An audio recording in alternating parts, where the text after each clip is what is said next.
நீதிநெறி கதைகள். கதையோட தலைப்பு சைவ மாமியார் அசைவ மருமகள். வாங்க கதைக்குள்ள போகலாம். சுபா காலையிலேயே சந்தைக்கு போய் காய்கறி எல்லாம் பார்த்து பிறக்கி வாங்குறதுக்குள்ளேயும் எம்புட்டு நேரம் ஆயிடுச்சு. இன்னும் நான் வீட்டுக்கு போய் சமைக்க வேற செய்யணுமே. சுஜி சமைச்சிருப்பாளோ இல்லையோ, அவ சமைக்கலைன்னா நான் தானே சமைக்கணும். இவ்வளவு நேரம் வேற ஆயிடுச்சு.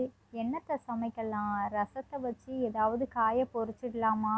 ரசம் வச்சா அப்பளம் பொரிக்கணும்பாங்களே, துவையல் வேணும்னு வாங்க. தேங்காய் விற்கிற விலைக்கு இப்போ எங்கே துவையல் அரைக்கிறது? அப்பளத்தை வேணும்னா ரெண்டா வெட்டி அதை பொரித்து எடுத்து டப்பா ஃபுல்லாக நிறச்சி வச்சுருவோம். அப்போன்னா ஆளுக்கு ரெண்டு அப்பளம் எடுத்துக்கிட்டா சரியாக இருக்கும். நல்ல யோசனை தான். சீக்கிரமாக வீட்டுக்கு போவோன்ட்டு அறக்க பறக்க வேகமாக நடந்து வராங்க. வேர்த்து போய் வந்திருக்கிறாங்க. நல்ல வாசனை. நான் நம்ம வீட்டுக்கு தானே வந்திருக்கிறேன், இல்லை மாற்றி கீத்தி வேறு யார் வீட்டுக்காவது போயிருக்கிறேனா? இல்லையே, நான் சரியாக நம்ம வீட்டுக்கு தானே வந்திருக்கிறேன். இவ்வளோ வாசனையாக இருக்குது. அதுவும் நம்ம வீட்டில் செய்யாத பழக்கமே இல்லாத வாசனையெல்லாம் இருக்குது. என்னவா இருக்கும்? ஒரு வேளை நான் வீட்டுக்கு வர்றதுக்கு நேரமாச்சுங்கிறதுனால சுஜி ராஜா கிட்ட சொல்லி ஏதாவது சாப்பாடு ஆர்டர் பண்ணியிருப்பாளோ? அதுதான் வாசனை மணக்குதுன்னு நினைக்கிறேன். சரி போய் பார்ப்போம், எவ்வளவு செலவை பண்ணி வச்சுருக்குறாங்கன்னு வேற தெரியலையே. இந்த சுஜிக்கு எப்போ பார்த்தாலும் இதே தான் வேலை. சமைக்க கற்றுக்கோன்னா ஒரு வேலை செய்கிறது கிடையாது. தினமும் நானே தான் சமைக்க வேண்டியதாக இருக்குது. எனக்கு நல்லா தெரியும், இது எல்லாமே சுஜியோட வேலையாக தான் இருக்கும். போகிறேன் இப்போவே உள்ளே போய் பார்க்குறேன். அவங்களே எனக்கு தெரியாமல் எல்லாருமா உட்காந்து ஏதாவது வாங்கி சாப்பிட்றாங்களான்ட்டு. சாப்பிட்டாலும் சாப்பிடுவாங்க. சீக்கிரமாக போவோன்ட்டு வீட்டுக்குள்ளே வேகமாக புலம்பிக்கிட்டே நுழையிறாங்க. ஆனால் வீட்டுக்குள்ளே யாருமே சாப்பிடல. அது மட்டுமா, அவங்களோட கணவன் ராமசாமியும் இல்லை, பையன் ராஜாவும் இல்லை. சுஜியவும் ஆளை காணும். வீடெல்லாம் திறந்து கிடக்குது. அட என்னது இது? சுஜி வீட்டெல்லாம் திறந்து போட்டுட்டு எங்கே போனா? அவளை நம்பி வீட்டை ஒப்படைச்சிட்டு வீட்டை பார்த்துக்கோன்னு போனா, வீடை திறந்து போட்டுட்டு எங்கே போனா அவ? சுஜி என்னம்மா பண்ணிகிட்ருக்கிற? எங்கே இருக்கிற? வா சீக்கிரம். வீட்டெல்லாம் திறந்து போட்டுட்டு எங்கே போய் உட்காந்துட்ருக்கிற? வீட்டில் ஒரு டிவி சத்தத்தையும் காணும். ஃபோன் பேசுகிறாளான்னு பார்த்தா எந்த சத்தத்தையுமே காணுமே. எங்கே போனா? அட சுஜி பொண்ணு எங்கே தாம்மா போனேன் அப்படின்ட்டு கேட்டுட்ருக்குறாங்க. அத்தை, நான் சமையல் அறையில் இருக்கிறேன், உள்ளே வாங்க அப்படின்ட்டு கூப்பிடுறா. ஓ, சமையல் அறையில் இருக்கிறியா? எவ்வளோ நேரம்? எங்கெங்கெல்லாம் உன்னை தேடிட்டு வரேன் நான். ஆமாம், சமையல் அறையில் நீ என்ன பண்ணிகிட்ருக்கிற? உனக்கு தான் சமைக்கவே தெரியாதுல்ல. இது வரைக்கும் எதுவும் சமைச்சதே கிடையாதே. ஆமாம், அப்படி என்ன தான் பண்ணிகிட்ருக்கிறேன்? வாசனை மட்டும் 7 தெருவுக்கு வீசும் போல் இருக்குதே.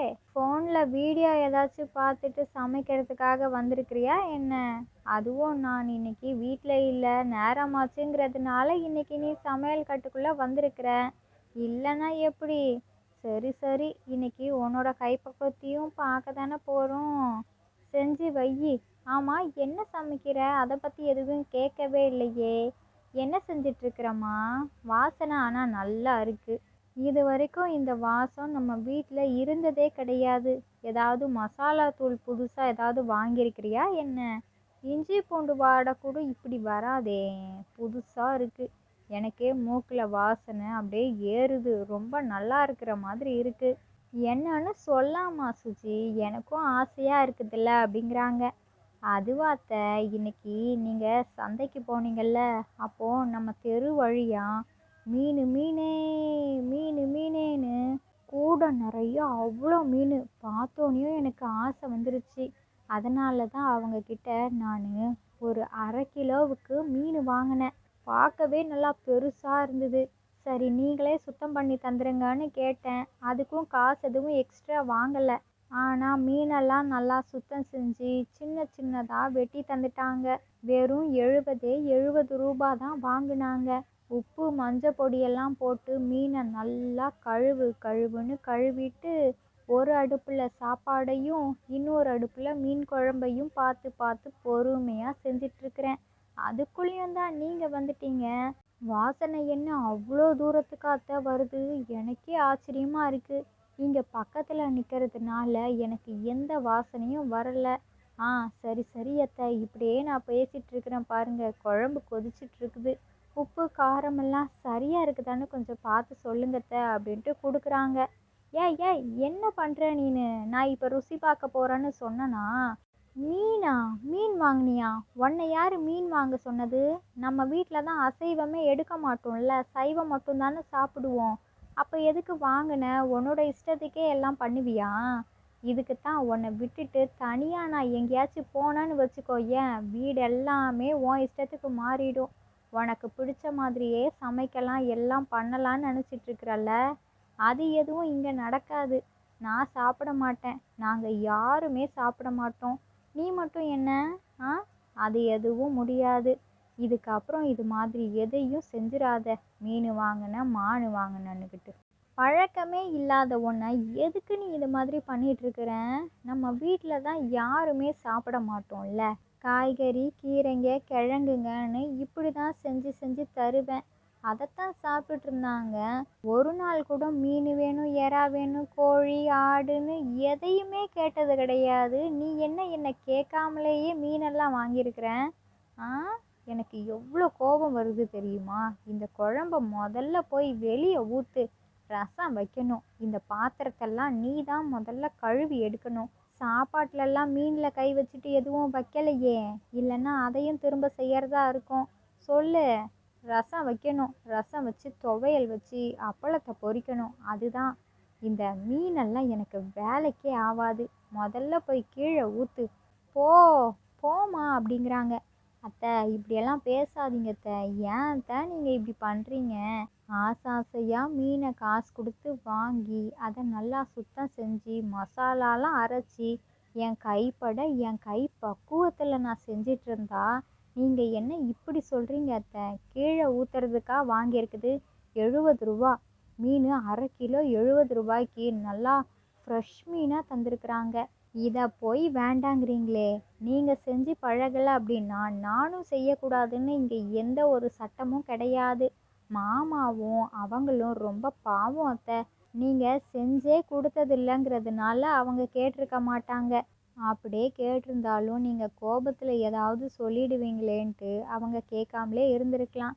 இல்லை, கேட்காம இருக்கிறதுக்கெல்லாம் வாய்ப்பே கிடையாது. கண்டிப்பாக கேட்டிருப்பாங்க. அதுவும் மாமாவுக்கு கேட்காம இருக்கவே முடியாது. அவங்க வகை வகையாக சாப்பிட்ணுன்னு ஆசைப்படுவாங்க. கேட்டிருப்பாங்க. நீங்கள் கோபப்பட்டிருப்பீங்க. என்கிட்டயே இன்னைக்கு இவ்வளோ கோபப்பட்டிருக்கிறீங்களே. கோபப்படாத ஆள் நீங்கள். ஒரு மீனை செஞ்சதுனால என் மேலே இவ்வளோ கோபம். சரி அத்தை, சரி. இன்னைக்கு நான் இந்த மீன் குழம்ப எதையும் பண்ண போகிறது கிடையாது. நீங்களே இந்த மீன் குழம்ப சாப்பிட்றீங்களா இல்லையான்னு மட்டும் பாருங்க. நான் தான் ஜெயிக்க போகிறேன். நான் செஞ்சதெல்லாம் வைக்கிறேன். நீங்கள் செஞ்சதெல்லாம் வைங்க. யார் செஞ்சதை வீட்டில் உள்ள எல்லாரும் சாப்பிட்றாங்கன்னு பார்ப்போம். நீங்களும் கடைசியில் சாப்பிடுவீங்க அத்தை. கண்டிப்பாக சாப்பிடுவீங்க அப்படிங்கிறாங்க சுஜி. ஓஹோ, நீ என்கிட்டயே சவாலுக்கு வரியா? உன்னோட மாமனாரும் வீட்டுக்காரரும் நீ சொல்கிறத கேட்பாங்கன்னு நினைக்காத. நான் சொல்கிறத தான் கேட்பாங்க. இத்தனை வருஷங்களா நான் ஆக்கி போட்ட சமையலை தானே சாப்பிட்டுட்டு இருந்தாங்க. புதுசாக கல்யாணமாகி நீயே இப்போ தான் வந்திருக்கிற. இந்த வீட்டோட பழக்க வழக்கமெல்லாம் உனக்கு தெரியலன்னு நினைக்கிறேன். நீ சொல்கிறத உடனே கேட்டுருவாங்கன்னு மட்டும் நினைக்காத. அதெல்லாம் எதுவும் நடக்காது. பாரு, இன்னைக்கு நீயா நானான்னு பார்க்க போகிறோம். சவால் விடுறிய சவால்? அதுவும் என்கிட்டயேவா? இந்த கல்பனா கிட்ட அந்த ஆட்டமெல்லாம் செல்லுபடியே ஆகாது. மதியானம் சாப்பிட்றதுக்கு எல்லாருமே டைனிங் டேபிளில் வந்து உட்காந்துக்கிட்டாங்க. ஆனால் இந்த கல்பனாவுக்கு கோபம் இன்னும் குறையலை போல இருக்கு. சுத்தமாக அந்த டைனிங் டேபிள் பக்கம் வரவே இல்லை. இவங்க எல்லாரும் கல்பனா வருவாங்க வருவாங்கன்னு காத்துட்டே இருக்கிறாங்க. அப்போதான் சுஜி நடந்த விஷயத்தெல்லாம் சொல்கிறாங்க. அதை கேட்ட ராமசாமி, ஓஹோ, இதுதான் நடந்துதா? இதுக்கு போயா அவ்வளோ கோபத்தில் இருக்கிறா அப்படின்ட்டு சிரிக்கிறாங்க. அதை கேட்ட அவங்க பையனுக்கும் சிரிப்பு தாங்க முடியலை. சரி வா வா கல்பனா, இவ்வளோ நேரமாக நீ கோபத்திலேயே இருக்கிற. வா வா, இன்னைக்கு ஒரு நாள் தானே. இது வரைக்கும் நாம் செஞ்சு சாப்பிட்டதே கிடையாதுல்ல. மருமக தான் ஆசாசியாக செஞ்சுருக்கிறாள்ல. அவள் கைப்பக்குவம் தான் எப்படி இருக்குதுன்னு பார்ப்போமே. வாம்மா, வா கல்பனா, இந்த கோபத்தெல்லாம் விட்டுரு. வா வா வா, நீ சாப்பிட்டேன்னு வச்சுக்கோ, உனக்கும் பிடிக்கும், வாம்மா அப்படின்ட்டு கூப்பிடுறாங்க ராமசாமி. அதெல்லாம் என்னால் வர முடியாது. வேணும்னா நீங்கள் சாப்பிட்டுக்கோங்க. நீங்கள் சாப்பிட்டீங்கன்னு வச்சுக்கோங்களேன், எனக்கும் அது பிடிக்காது. எவ்வளோ சொல்லியும் அந்த சுஜி குழம்ப கீழே ஊற்றாமலேயே இருக்கிறாள்ல. நீங்களும் அதை சாப்பிட்றதுக்கு என்னை கூப்பிடுறீங்க. ம் நம்ம வீட்டு பழக்க வழக்கமெல்லாம் தெரிஞ்சு தானே நீங்களும் இப்படியெல்லாம் பேசிகிட்டு இருக்கிறீங்க. சரி சரி, நல்லா சாப்பிடுங்க. எனக்கு சாப்பாடே வேண்டாம். நீயும் சாப்பிடுடா ராஜா. ஏதாவது சொல்லிட்டு இருக்காத என்கிட்ட. அதுக்கப்புறம் நீயும் என்கிட்ட சமத்தியாக திட்டு வாங்குவ. சாப்பிட்றதா இருந்தால் நீங்கள் 3 பேரும் அமைதியாக சாப்பிட்டுட்டு அந்த பாத்திரத்தெல்லாம் கழுவி வச்சுடுங்க. அதை விட்டுட்டு சமையல் அறையில் அந்த பாத்திரத்தெல்லாம் நான் பார்த்தேன்னு வச்சுக்கோங்க, அப்படியே வெளியில் தூக்கி போட்டுருவேன் அப்படின்ட்டாங்க. சுஜி, ராமசாமி, ராஜா 3 பேரும் நல்லா வயிறார மீன் குழம்ப ஒரு புடி பிடிச்சிட்டாங்க. நல்லா இருக்குமா, இது வரைக்கும் இப்படி நாக்குக்கு ருசியாக சாப்பிட்டதே கிடையாது. மீனுனா மீனு தான், ரொம்ப நல்லா இருக்குமா. அடிக்கடி இந்த மீன் குழம்ப வச்சு கொடு. நானும் ராஜாவும் ஒரு புடி என்ன 2-3 புடி நாங்கள் கூடவே சாப்பிட்டுப்போம் அப்படின்ட்டாங்க. அப்படியே சிரிச்சுக்கிட்டே 3 பேரும் சாப்பிட்டு முடிச்சிட்டாங்க. ஒரே சிரிப்பு சத்தமாக கேட்குதே. நான் அங்கே இருக்கும் பொழுது யாரும் சிரிக்க மாட்டாங்க. ஆ, அவ்வளோ ருசியாக இருக்குதா? நல்லா இருக்கு. ஒரு பிடி இல்லை 3 பிடி சாப்பிடுவோம்னா சொல்கிறீங்க. பார்ப்போம் பார்ப்போம். இது வரைக்கும் நான் சமைச்சதை ஏதாவது பாராட்டி பேசியிருக்கிறாரா அந்த மனுஷன்? அவனும் பாரு, அம்மா நீங்கள் செஞ்சதெல்லாம் நல்லா இருக்குதுன்னு ஒரு வாட்டி கூட சொன்னதே கிடையாது. இன்னைக்கு நல்லா வழித்து சாப்பிட்றான். சாப்பிட்டுட்டோம் சாப்பிட்டுட்டோம்.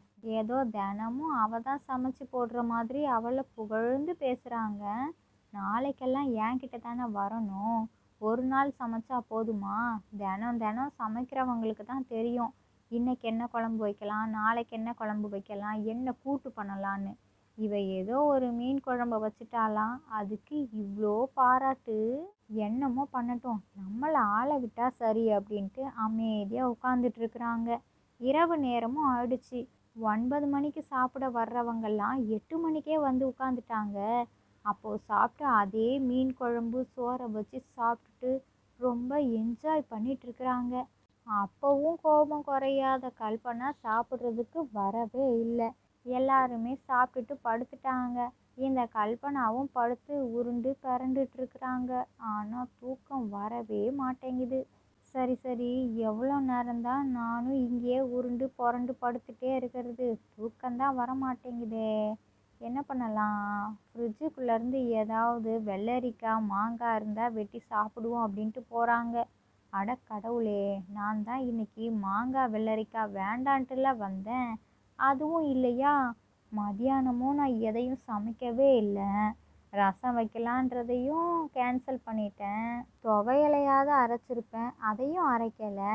இப்போது அரைச்சேன்னா எல்லாத்துக்கும் தெரிஞ்சு போயிடுமே. என்ன பண்ணலாம்? பேசாமல் அதே மீன் குழம்ப வச்சு கொஞ்சமாக சாப்பாடு போட்டு சாப்பிட்டுட்டு வந்துடுவோமா? யாருக்கும் தெரியவா போகுது? நாம் தனியாக அப்படியே பூனை மாதிரி போயிட்டு நைஸாக சாப்பிட்டுட்டு வந்த வழியிலேயே வந்துட வேண்டியது தான். யாருக்கும் தெரிய போகிறது கிடையாது. எப்படியும் மீன் குழம்பு இருக்கும்னு தான் நினைக்கிறேன். சட்டி நிறையா மீன் குழம்பு வச்சுருந்தாலே அப்போ எப்படியும் இருக்கும். எனக்காக கொஞ்சமாவது இருக்காமலா போயிட போகுது அப்படின்ட்டு மெல்ல மெல்ல பூனை மாதிரி நடந்து வந்து சமையல் அறைக்குள்ளேயும் நுழைஞ்சிட்டாங்க. சாப்பாடு இருக்கான்ட்டு சட்டியை திறந்து பார்க்குறாங்க. சாப்பாடு அவங்க சாப்பிட்ற அளவுக்கு இருக்குது. அதுக்கப்புறம் குழம்பு இருக்கா இல்லையான்னு தெரியலையே அப்படின்ட்டு குழம்பு சட்டியவும் மெல்ல திறக்கிறாங்க. ஆஹா, வாசனையாக இருக்குதே. குழம்பும் நல்ல வேலை நமக்காக வச்சுருக்குறாங்க. மீன் வேற 2 துண்டு இருக்குதா? Super super. நாம் இப்போவே சாப்பிட்றலாம் அப்படின்ட்டு வேக வேகமாக தட்டில் சாப்பாடை வச்சு குழம்பு ஊற்றி குழம்பு மீனையும் ஒன்றை போட்டுக்கிட்டு சாப்பிட்றாங்க. டேஸ்ட்டு நல்லா நாக்கில் ஒட்டிக்கிச்சு. இன்னொரு குழம்பு மீனையும் எடுத்து போட்டு சாப்பிட்லான்னு அதையும் சாப்பிட்டு முடிச்சிட்டாங்க.